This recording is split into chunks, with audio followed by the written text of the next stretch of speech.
안녕하세요, 쥐콩쌤입니다. 오늘은 2024학년도 초등임용고시 합격 특강을 준비했는데요.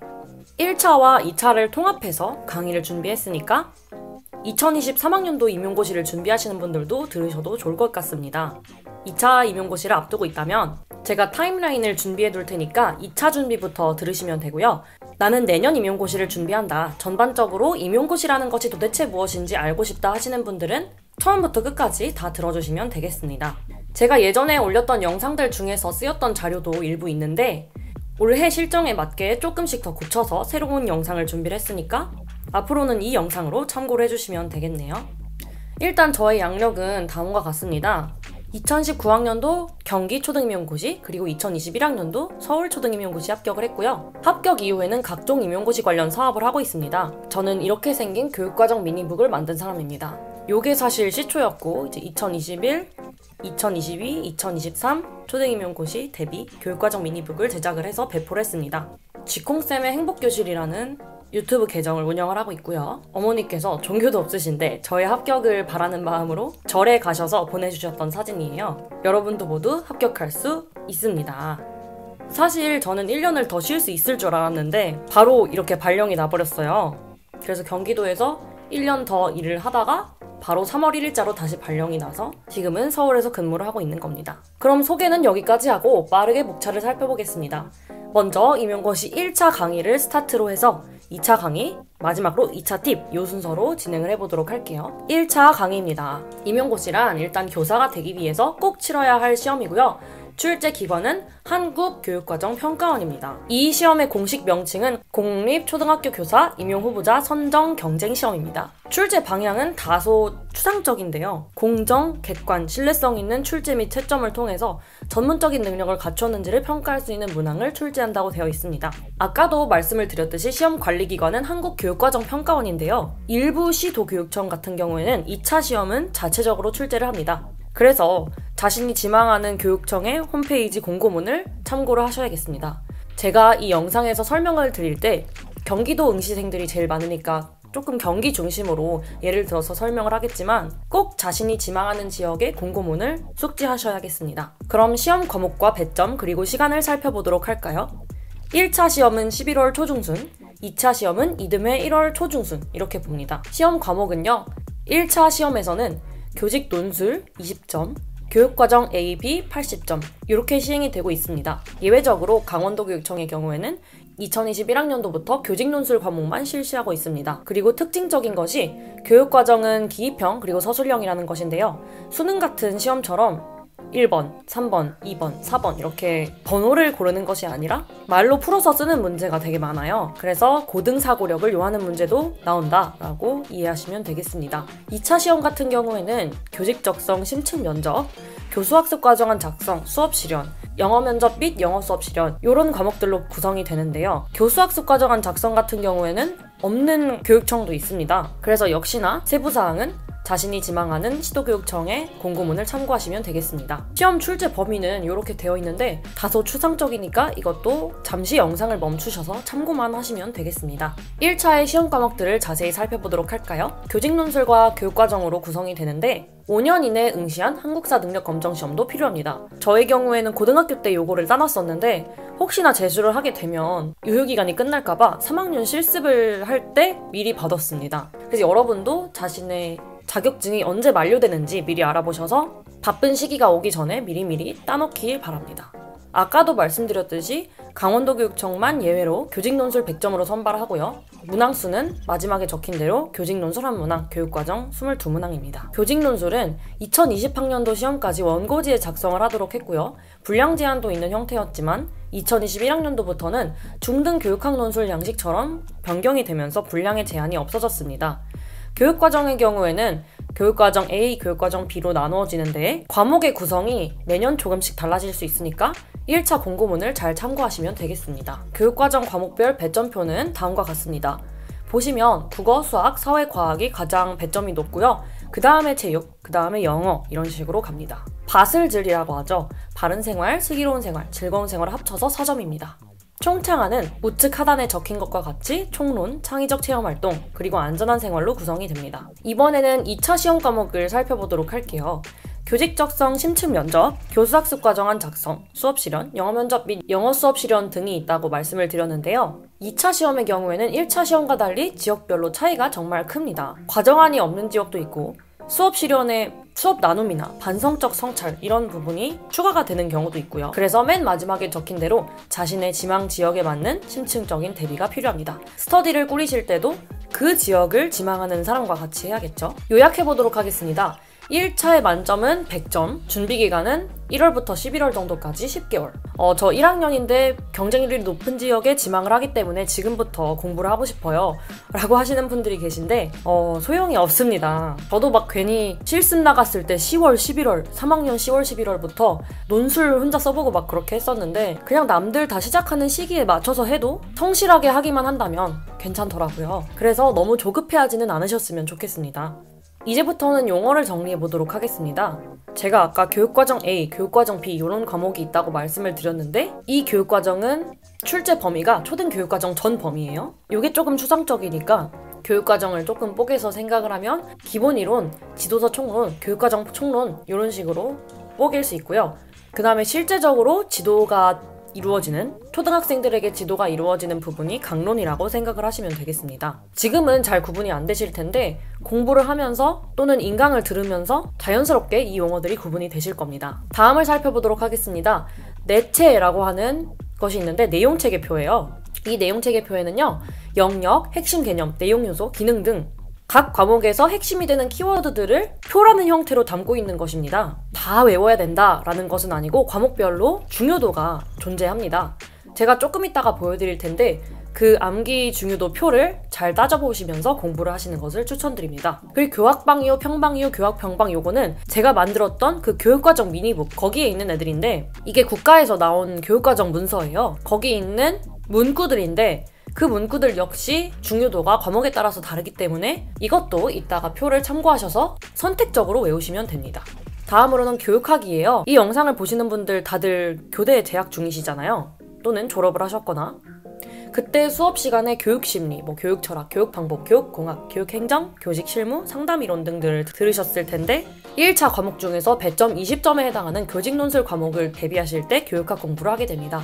그리고 되게 암울한 이야기지만 점점 줄어들고 있는 우리의 TO, Table of Organization의 줄임말인데 정해진 인원을 의미합니다. 이게 사실 한 번 선발을 하면은 너 교사 그만해 라고 할 수가 없잖아요. 그래서 몇 년, 몇십 년 후에 교원 수급 상황을 고려해서 TO를 조절을 합니다. 회독은요. 한 권의 책을 내가 몇 번 읽었는지 몇 번 공부를 했는지를 나타내는 겁니다. 예를 들어서 내가 체육 모형 1회독을 했다 하면은 체육에 있는 교수학습 모형을 한 번 봤다는 얘기예요. 다음은 단권화입니다. 제가 가장 많이 지금까지 받았던 질문들 중에 하나가 선생님 단권화 해야 되나요? 선생님 스터디 해야 되나요? 이런 말들이었는데 사실 이게 추가적으로 내가 원했을 때 하는 작업 느낌으로 생각을 하셔야 되지 이게 조금 이따가도 얘기를 하겠지만 꼭 해야 된다 이런 거는 전혀 없거든요. 100명의 사람이 있으면 100가지의 공부법이 있는 것이 초등임용고시이기 때문에 내가 요약하는 걸 좀 좋아하고 놓치는 게 있을지언정 중요한 거를 반복해서 좀 보고 싶다. 확실히 내 걸로 만들고 싶다 하면 하시는 거고요. 나는 조금 효율이 떨어지더라도 원본으로 보고 싶다 하시면 단권화를 안 하시는 방향으로 선택을 하셔도 됩니다. 참고로 저는 중요하다고 생각하는 몇 가지 과목만 실시를 했습니다. 예를 들어서 국어 강론, 수학 강론 이런 것들은 좀 필요성이 느껴지더라고요. 그리고 인풋과 아웃풋인데요. 인풋은 새로운 정보를 받아들이는 거, 아웃풋은 아는 것을 밖으로 인출하는 것입니다. 여러분이 생각하시기에 임용고시 공부 초기에는 어떤 게 더 중요하겠나요? 네, 인풋이 더 중요합니다. 그리고 후반부로 갈수록 여름방학 지나면서부터는 아웃풋에 좀 더 포커스를 두시면서 공부를 하면 됩니다. 그리고 임용고시 직전에 임시 종강이라는 걸 하는데 그것을 가종강이라고 합니다. 다음 장을 설명하도록 하겠습니다. 도해조직자입니다. 글의 중요한 개념과 그것을 설명하고 있는 요소를 그림으로 나타내는 것인데요. 줄글로 짜자자작 써져 있는 걸 잘 이해를 못한다 라고 했을 때 이런 구조화된 그림을 그리면 더 머릿속에 잘 파악이 되는 경우가 있습니다. 다음으로는 만능틀입니다. 만능틀은 어떠한 문제가 나와도 적용할 수 있는 자신만의 틀인데 요거는 사실 2차에서 많이 사용이 돼요. 1차에서도 교직논술 같은 경우 어떤 문장을 내가 글의 서두마다 쓴다 하면은 그것이 자신의 만능틀입니다. 청킹입니다. 청킹은 말뭉치라고 하는데요. 초등임용고시에는 암기를 위한 전략 중에 하나입니다. 예를 들어서 이런 거예요. 태정, 태세, 문단세. 조선시대 왕들의 청킹이죠. 그런 전략을 세워서 방대한 내용을 효과적으로 기억할 수 있습니다. 다음으로 ALT인데요. 실제 자기가 공부한 시간이에요. 그러나 측정하는 방법과 항목의 차이가 사람마다 다르니까 옆에 있는 친구가 10시간 공부했는데 나는 8시간 공부했어. 이런 식으로 비교를 하는 건 조금 무의미하고요. 그냥 내가 동기부여용으로 얼마나 공부를 했나 체크를 할 때 유용하게 사용하시면 되겠습니다. 뽀개기입니다.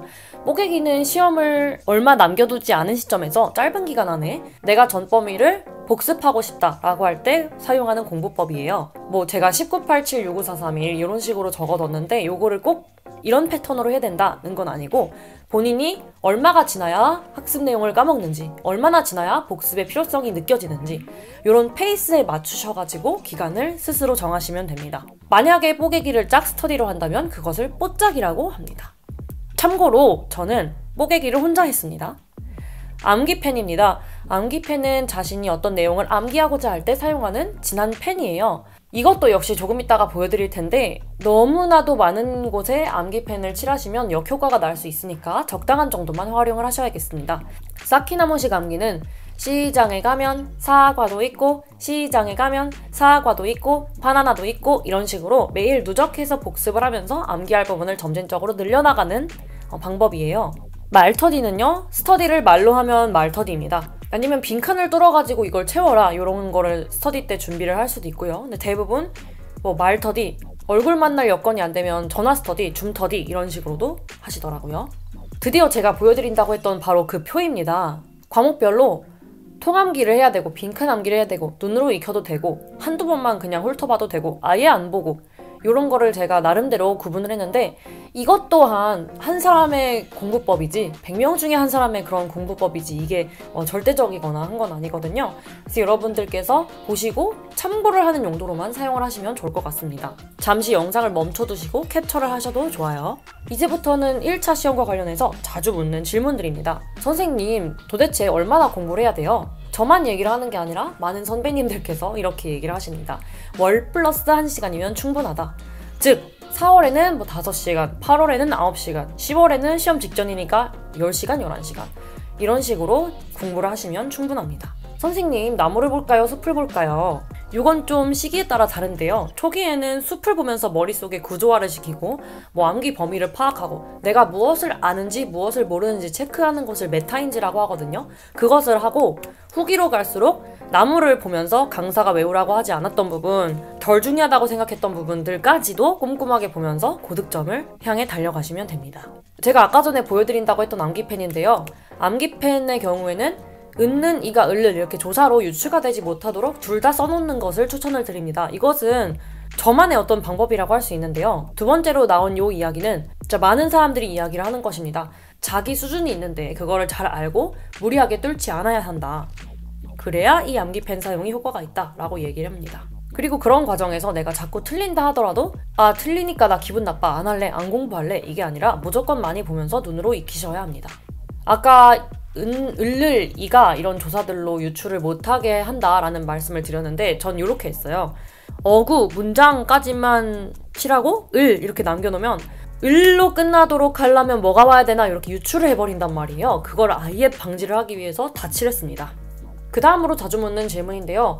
아까 전에도 잠깐 언급을 드렸었죠. 단권화는 꼭 해야 될까? 아닙니다. 필수가 아니라 선택이고요. 본인의 경우에는 필요성이 느껴지는 과목, 뭐 배점이 높거나 아니면 범위가 너무 넓거나 하는 과목들만 선택적으로 하였습니다. 선생님, 모의고사 많이 푸셨나요? 이 질문도 되게 많이 들었는데 네, 저는 정말 많이 풀었고요. 30개, 40개 진짜 이 정도로 풀고 매년마다 들어갔었고요. 6월부터 8월 동안은 조금 루즈하게 한두 번 경험해본다는 느낌으로 해도 충분하지만 9월, 10월, 11월 동안은 실제 토요일에 시험을 보니까 그 시간과 비슷한 시간대에 보시면 되겠습니다. 선생님, 문제는 어떻게 풀고 오답 정리는 어떻게 하나요? 사고 구술법으로 풀어서 틀린 이유를 파악해서 적어야 돼요. 예를 들어서 뭐가 답인데 뭐로 착각해서 틀렸다 이런 식으로 저는 다 틀린 이유를 썼거든요. 아무리 어이없게 틀린 것이더라도 다시 풀어보고 틀린 이유도 써놓고 이렇게 오답 노트를 했어요. 선생님, 저 공부 내용이 머릿속에 잘 안 들어와요. 어떻게 하면 좋을까요? 저 같은 경우에는 비주얼 싱킹을 활용을 했습니다. 이런 식으로 내가 어떤 개념이 이해가 잘 안 돼요. 그러면 그림으로 표현을 해서 조금 더 머릿속에 잘 들어오겠습니다.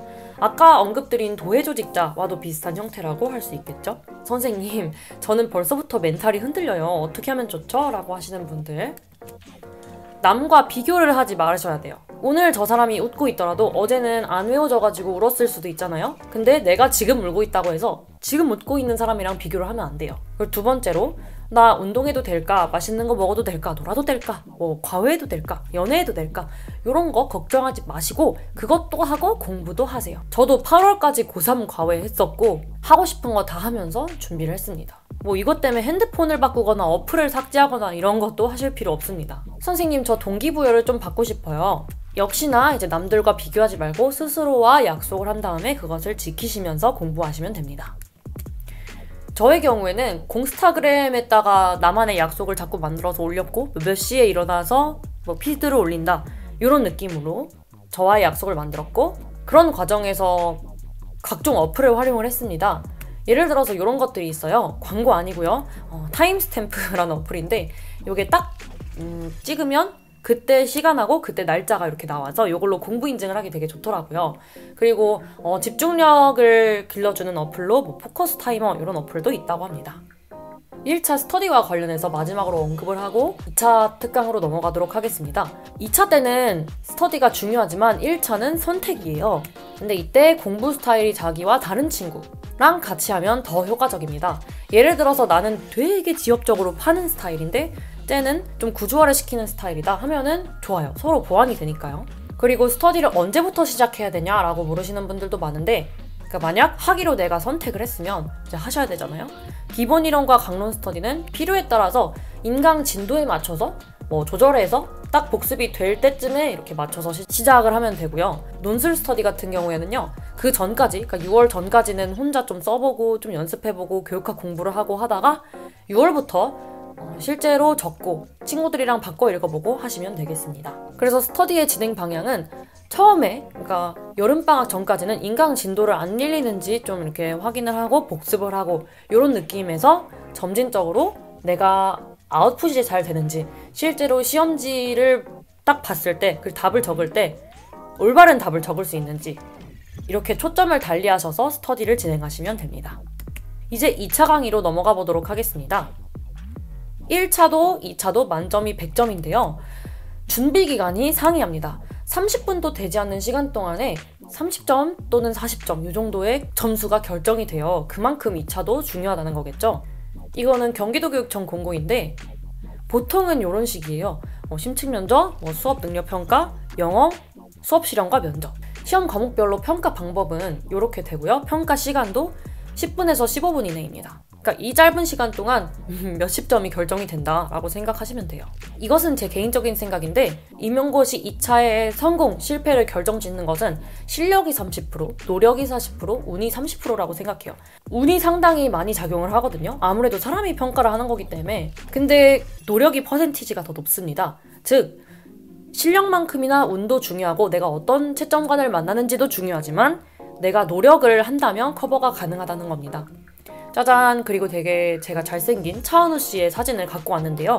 누가 봐도 이 사람이 잘생겼다고 생각을 하잖아요. 호불호가 없는 차은우 씨의 외모처럼 피나는 노력으로 연습을 많이 해가지고 저 노력 40% 저것을 최대치로 끌어올리시면 어떤 면접관이 나를 평가를 해도 저 사람 되게 잘한다. 좋은 점수 줘야지 하고 된다는 말입니다. 자, 이제 각각의 과목들을 심층적으로 살펴보도록 하겠습니다. 먼저 수업 실현과 수업 나눔이에요. 수업 실현은 만능 틀에 최대한 많은 조건을 넣어서 실현을 하시면 됩니다. 내가 굳이 신경 써서 그거를 멘트를 준비를 하지 않아도 평소에 내가 내 만능 틀에 그것을 넣어서 연습을 했다면 자연스럽게 조건이 충족이 되겠죠. 예를 들어서 이런 조건들이 있어요. 학습 부진 아동을 고려하여 실현하시오. 청각장애가 있는 아동을 고려하여 실현하시오. 이런 느낌인데 실현 시에 명확하게 짚기만 한다면 한 명의 학생의 여러 가지 조건을 걸으셔도 됩니다. 근데 만약에 문제에 ADHD랑 학습 부진이 동시에 있다면 원인을 계속 짚는 게 별로 좋진 않겠죠. 그래서 상황에 따라서 잘 조절해 가면서 자기의 가상의 학급에 있는 학생들의 조건을 넣어서 만능 틀을 연습하시면 되겠습니다. 두 번째 고득점 비결은 모든 활동의 주체를 학생들로 하라는 건데요. 예를 들어서 활동 시간을 설정을 할 때에도 선생님이 10분을 주겠습니다. 이러지 말고 몇 분이 필요한가요? 10분. 여러분이 말한 대로 10분을 주겠습니다. 이런 느낌으로. 아니면 앞에 멘트 안 해도 되거든요. 그냥 여러분이 말한 대로 10분을 주겠습니다. 이렇게만 하셔도 됩니다. 그리고 학습 문제를 설정을 할 때에도 이런 학습 문제를 준비했다 이렇게 하지 말고 어떤 내용을 배우고 싶은지 먼저 물어보고 학습 문제를 설정을 하시면 됩니다. 이게 경기도의 경우에는 배움 문제라고 하는데 다른 지역은 학습 문제니까 유의를 하시기 바랍니다. 순회지도 피드백 또한 마찬가지예요. 두 친구는 왜 목소리가 높아졌나요?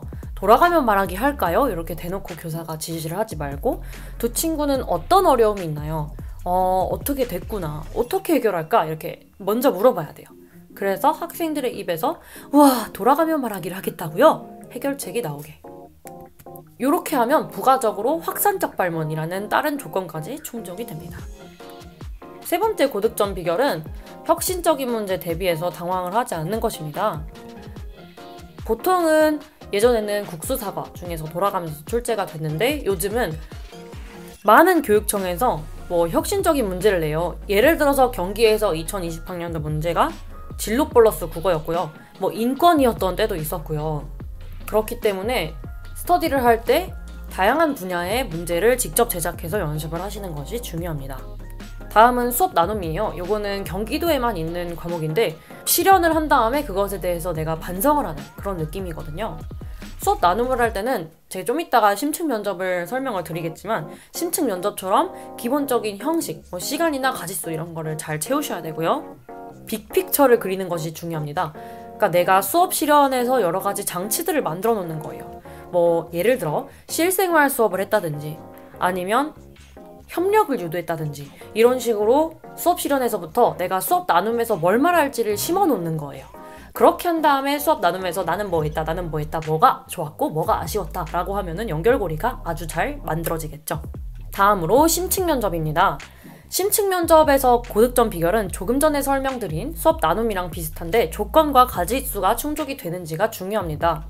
문제에서 몇 가지를 요구를 하는지 파악을 한 다음에 충족시키면 채점이 웬만하면 되는 편이고요. 만약에 가짓수가 무너지지 않은 문제라면 3가지 이상 답변하는 것이 통상적으로 안전하다고 봅니다. 두 번째 성공 비결은 자신감 있게 답변하는 태도입니다. 솔직히 다들 똑똑한 사람들이 교대에 왔고 그 사람들이 또 스터디를 자기들끼리 하니까 다들 잘하신단 말이에요. 하지만 생각보다 소극적으로 답변하시는 분들이 많아요.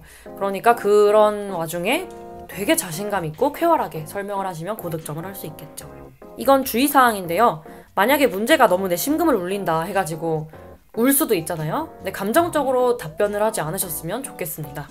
세 번째로는요, 교육청 시책을 녹여내기라고 되어 있는데 시책이라는 것은 그 교육청에서 되게 중점적으로 밀고 있는 교육 정책이에요. 남들과 똑같은 답변을 조금이라도 더 있어 보이게 하려면 이런 시책을 녹여내는 게 필요합니다. 예를 들어서 이 두 포스트잇에 있는 내용의 차이를 살펴보시면 저는 교사 말고도 많은 사람의 노력이 필요하다 요거랑 경기교육청에서 마을교육공동체라는 슬로건이 있다 하면서 설명하는 거는 큰 차이가 있죠.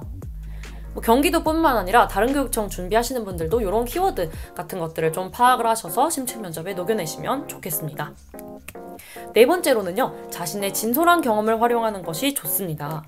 예를 들어서 이렇게 하는 것보다 이렇게 답변하는 게 좀 더 진정성이 있죠. 내가 교사 입장에서 학생을 격려해줘야 된다라고 하는 거랑 3학년 교생 실습을 나갔을 때 이런 학생이 있었다라고 하는 것은 아주 큰 차이가 있다고 생각을 합니다. 이제 영어 수업 실현과 영어 면접을 살펴보도록 하겠습니다. 되게 배점도 낮은데 부담스럽게 영어 실험까지 하라고? 라고 생각하시는 분들도 계실 텐데 임용고시에서는 0.1점이 소중합니다. 그렇기 때문에 영어 수업 실현에서도 또 영어 면접에서도 고득점을 해야 하는데요. 영어 수업 실현은 특히나 만능틀이 중요한 과목이에요.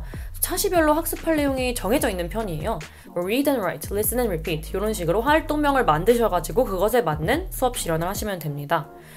근데 조건이 한국어 수업 실현에 비해서 그렇게 까다롭지 않지만 경기도 말고도 여기 경기라고만 적혀 있는데 혁신적인 교육청 문제들이 많이 있기 때문에 특히나 또 코로나 때문에 쌍방향 수업을 하라고 할 수도 있고 이제 그런 것들에 모두 다 대비를 하셔야겠습니다. 그리고 두 번째 고득점 비결은 제가 심층 면접 때도 말씀을 드렸는데 특히나 영어에서도 자신감이 되게 중요해요. 최대한 오버해가지고 수업 실현을 하시면 됩니다. 동적인 제스처와 말투까지 가미가 되어야 하고요. Hello everyone, let's start our lesson. 이게 아니라 Hello everyone, let's start our lesson. Open your book to page 22. 뭐 이런 식으로 하셔야 된다는 겁니다. 그리고 상당히 많은 분들이 나는 영어 잘 못한다, 발음이 안 좋다 이런 식으로 하면서 걱정을 하시는데 어느 정도의 그런 오류나 발음을 할 때 틀리는 거 이런 거 용인이 되는 편이니까 그렇게까지 크게 걱정하지 않으셔도 됩니다. 이어지는 맥락에서 당황을 하지 않는 것이 정말 중요한데 문법이 좀 틀리고 내가 뭐를 좀 잘못 말했어. 그래도 당황하지 마시고 웃는 얼굴로 대처를 하시면 됩니다. 이거는 좀 옛날 얘기긴 한데 면접관 중에 흑인이나 백인이 있었던 경우도 있었다고 하네요. 이게 제일 중요한데 생각하지 못한 부분에서도 출제가 가능합니다. 그래서 평소에 내가 만능 틀에 이게 없더라도 한 번쯤 넣어서 실현을 해보고 그런 연습도 필요하다고 할 수 있겠습니다. 이번에는 영어 면접을 보도록 할게요. 영어 면접은 많이 쓰는 표현을 익히셔야 합니다. 저 같은 경우는 4학년 때 이 수업을 들었는데 원어민 교수님과 어떤 질문을 주고 그것에 대해서 몇 분 동안 답변하고 이런 느낌으로 진행이 됐었거든요. 그것과 영어 면접이 상당히 유사하다고 생각하시면 되고요. 대부분 교육이나 일상 주제와 관련된 간단한 질문 답변이기 때문에 오히려 상투적인 표현들이 채점이 더 잘 된다고 말씀을 드리고 싶습니다. 두 번째로 영어 면접에서 고득점을 하는 비결은요. 2갈씩 답변인데 심층 면접이 그랬었잖아요. 이것도 마찬가지입니다. 한국어로 실시하는 심층 면접과 동일하게 주장 한 문장에 근거 하나 혹은 중심 생각 한 문장에 예시 하나 이렇게 답변을 하면 되고요. 첫 문장만 들어도 키워드가 딱딱 면접관 귀에 박혀서 채점이 되도록 하면 좋습니다. 세 번째 영어 면접 고득점 비결은 사실 필수는 아니고 선택인데 예를 들어서 경기도교육청이다 라고 하면은 경기 시책을 영어로 번역을 해보고 표현을 익혀두는 느낌으로 하시면 되겠는데요. 이것 또한 상투적으로 될 수도 있겠죠. 하지만 나는 시책을 공부했다 이렇게 티내기 위해서는 좋습니다. 예를 들어서 배움 중심 수업, 성장 중심 평가 이런 말들이 이제 경기도교육청에서 미는 것들인데 이것을 learning centered class, growth based assessment 이런 식으로 번역을 해서 말씀을 해주실 수도 있겠죠. 마지막 순서입니다. 2차 팁이에요. 스터디는 누구랑 할까요? 아까 1차 스터디 때에도 잠깐 말씀을 드렸지만 성격은 같고 공부 스타일은 다른 사람이 최상입니다. 그리고 잘 맞지 않는 스터디원과 계속 스터디하실 필요가 없습니다. 그런 경우에는 차라리 새로 구하거나 혼자 공부를 하는 게 빠르거든요. 너무 인간관계, 스터디 이런 것 때문에 스트레스 받아서 공부에 집중이 안 되는 지경까지는 안 가셨으면 좋겠습니다. 선생님, 어디서 어떻게 2차 스터디를 할까요? 물론 공간의 여건이 잘 안 될 수 있겠지만 최상의 장소는 교실이고요. 교실이 여건이 어렵다 하면 스터디룸 중에서도 앞에 공간이 좀 뻥뻥 뚫려 있는 곳에서 하시면 좋을 것 같습니다. 그래서 이렇게 어떻게까지 보여드릴게요. 책상을 다 치워놓고 하셔야 돼요. 그러니까 강의실에서 하시는 분들이 많은데 이거 제가 올해 멘토링 했던 분들 사진이거든요. 보시면 이렇게 다 앞에가 막혀 있어요. 근데 이렇게 하지 마시고 이렇게 앞에를 좀 치워놓고 실현을 하시면 좋을 것 같습니다. 선생님, 스터디를 어떤 식으로 진행을 해야 될지 잘 감이 안 잡혀요. 무조건 꾸준히 요 한 단어만 기억하시면 되거든요. 동일 시간 대비에 가장 큰 효과를 이뤄낼 수 있는 게 꾸준히 하는 것이고요. 예를 들어서 월, 수, 금 8시간 하는 것보다 월, 화, 수, 목, 금, 토 2시간 하는 게 효과적입니다. 선생님, 그럼 과목은 어떻게 하나요? 과목은 모든 과목을 한 텀 돌린다 라고 생각하고 하시면 되고요. 취약한 과목의 경우에는 스터디 끝나고 한두 번 더 하시면 됩니다. 특히나 12월 중순쯤에 2차 합격자 발표가 나고 난 이후로는 최대한 모든 과목을 편식 없이 다 돌리시는 것이 좋습니다.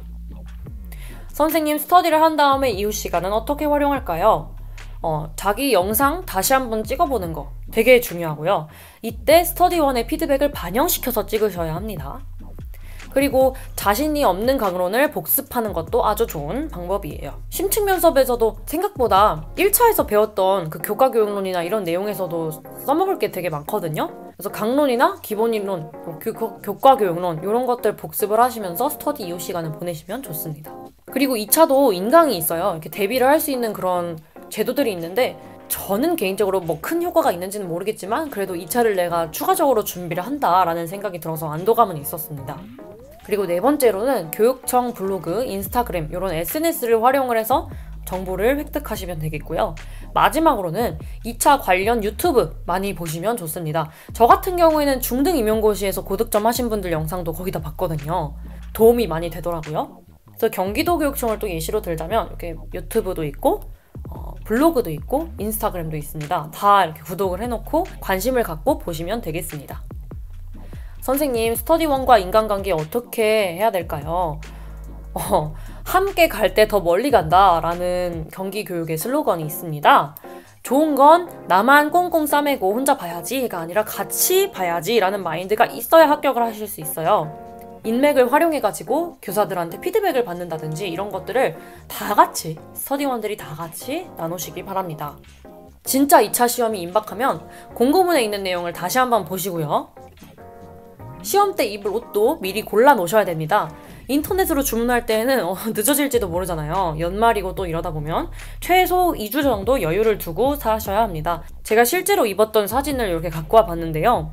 생각보다 막 검은색에 흰색 이렇게 모나미 룩을 안 입어도 돼요. 저 남색 원피스, 분홍색 정장 이런 거 입었거든요. 생각보다 복장이 시험장 가면 다채롭기 때문에 그렇게까지 정석으로 안 입으셔도 된다는 말씀을 드리고 싶습니다. 그리고 숙소, 이거 진짜 중요한데요. 거주지가 편도 45분, 40분에서 45분 이상이면 무조건 숙소를 잡으시는 게 좋아요. 시험 당일에 교통사고가 날 수도 있고 폭설이 내릴 수도 있고 지하철이 파업이 될 수도 있고 이런 것들 때문에 조금이라도 늦는다, 입시를 못한다 하면은 1년 동안 내가 고생한 것이 진짜 수포로 돌아가잖아요. 저 같은 경우는 평소에 돈을 되게 아끼는 성격이라 꼭 숙박해야 되나? 이런 생각을 되게 많이 했는데 서울 임용고시 볼 때 폭설이 왔었어요. 제 예전 영상에 보시면은 이렇게 눈이 너무 많이 왔다라는 내용이 있는데 진짜 전날에 가서 자길 잘했다 이런 생각을 했습니다. 그리고 평소에 안 하던 거 하시면 안 돼요. 1차도 마찬가지지만 2차도 예를 들어서 내가 졸지 않기 위해서 안 마시던 커피를 마셨다 이런 거 절대 하지 마시길 바랍니다. 그리고 시험장 입시를 할 때 입실이 비록 8시 반까지라고 해도 최소 7시 40분, 50분 이 정도까지는 입시를 하셔서 긴장을 푸시면 좋을 것 같습니다. 그리고 준비물도 중요합니다. 예를 들어서 이런 분들이 계셨어요. 내가 열심히 도시락을 챙겨간 거예요. 죽을 챙겨갔는데 스푼이 없어. 그래서 막 핥아먹고 막 이렇게 따라 먹고 물처럼 막 마시고 막 이렇게 하는 분들이 계셨는데 정말 저렇게 리스트업을 해서 빠짐없이 챙기시면 좋습니다. 역시나 이제 제가 예전에 찍었던 영상 중에 있으니까 참고로 하시면 좋을 것 같고요. 1차 시험은 바로바로 끝나는데 2차 시험은 모든 사람들이 다 끝나야 특히나 이제 마지막 순서 같은 경우에는 집에 갈 수 있잖아요. 그래서 되게 오랜 시간 동안 시험장에 있어야 한단 말이에요. 긴 대기 시간 또는 추운 온도에 대비한 아이템들을 챙기시면 좋습니다. 핫팩, 전자손난로, 담요 이런 것들을 챙기면 좋습니다. 제가 아까도 잠깐 언급드린 건데 사이트 참고로 하시는 것도 중요합니다. 내가 응시하고자 하는 교육청이 중시하는 게 뭔가 이런 것들을 파헤치기 위해서 이렇게 교육청 홈페이지도 들어가 보고 각종 매체도 참고를 하셔가지고 대비하시면 되겠습니다. 시책은요, 제가 계속 언급을 드리고 있는데 달달 외우기보다는 내가 녹일 수 있을 만큼만 공부하셔도 충분합니다. 예를 들어서 경기도교육청에서 지향하는 어떤 슬로건을 보여드리려고 이걸 갖고 와봤는데 이게 다음과 경기도교육청이 함께하는 이벤트? 그런 거더라고요. 보면 이렇게 어떤 교육적인 이슈에 우리가 부딪혔고 그것을 어떤 방향으로 해결을 할 건지 그런 게 이렇게 보이더라고요. 평소에 이런 것들을 관심을 가지고 보시면서 시책 공부를 눈으로 자꾸 익히는 그런 느낌으로 공부하시면 됩니다. 만약 오늘따라 공부가 잘 안 된다 하면 거울을 보고 이 포즈를 따라해 보십시오. 지금까지 쥐콩쌤이었습니다. 들어주셔서 감사하고요. 댓글로 질문을 해주시면 제가 하나하나 답변을 드리도록 하겠습니다. 모두 임용고시 합격하시고요. 오늘도 열공하세요. 안녕.